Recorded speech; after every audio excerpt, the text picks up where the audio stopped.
Hi everyone! Welcome to my vlog. Today pupunta natin ng isa sa mga kilalang simbahan sa Taguig, ang Sagrada Familia Parish sa Bagong Bayan.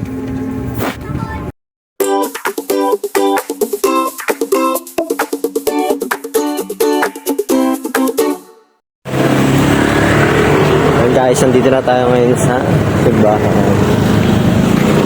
Yan guys, alam niyo ba ang Bagong Bayan ay isa sa mga pinaka lumang barangay sa Taguig noon daw, panahon ng Kastila, pagubatan pa ang lugar na ito.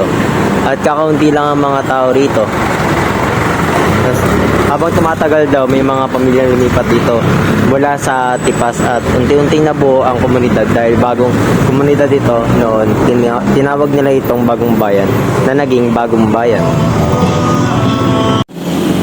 Habang lumalaki daw ang populasyon ng lugar, kinakailangan din ng simbahan para sa mga residente. Kaya noong 1990, tinayo ang Sagrada Familia Parish.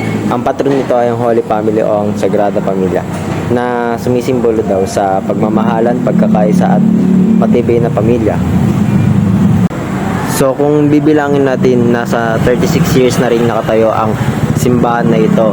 Hanggang ngayon, 2026, sa loob ng maraming taon, naging sentro ito ng pananampalataya ng mga tao dito sa Bagong Bayan. Hindi lang ito simpleng simbahan. Dito nagtipon ang komunidad para sa misa, kasal, binyag at iba't ibang activities ng simbahan. Marami ring deboto ang bumibisita rito.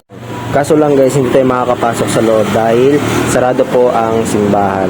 Sayang, gusto ko sanang iparamdam sa inyo kung ano ang pakiramdam ng pumasok sa isang simbahan at maramdaman na tawag dito, yung parang peace, yung katahimikan kumbaga, na lahat ng sama ng loob mo, lahat ng pagpapasalamat mo sa Diyos, lahat ng pagpapasalamat mo sa Diyos, dun mo sasabihin sa loob ng simbahan. Papansin din natin ang simpleng design niya na simbahan, pero napakaganda at malinis tingnan. Kahit simple lang, ramdam mo talaga ang solemn at welcome ng feeling habang nasa loob ka. Yan. Para sa maraming residente ng Bagong Bayan, malaking parte na ng buhay nila ang simbahan na ito. Dito sila nagdidiriwang ng mahalagang okasyon tulad ng kasal, binyag, kumpil at iba pang religious celebration. At habang naglalakad tayo sa paligid na to, ay makikita natin kung gaano kaimportante ang simbahan sa komunidad. Hindi lang ito lugar para sa pananampalataya, kundi lugar din kung saan nagkakaisa ang mga tao. Yan. At sa panahon ngayon na mabilis ang pagbabago sa lungsod, mahalagang may lugar pa rin tulad nito na nagpapaalala sa atin ng faith, family at unity.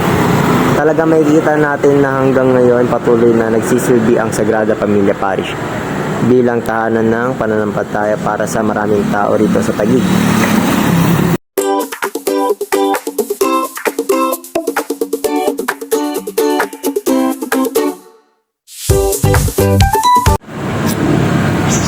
So ayun lang for today's vlog. Sana may natutunan kayo tungkol sa history ng Sagrada Familia Parish at ng Bagong Bayan, Taguig City. Don't forget to like and share and subscribe. Thank you for watching.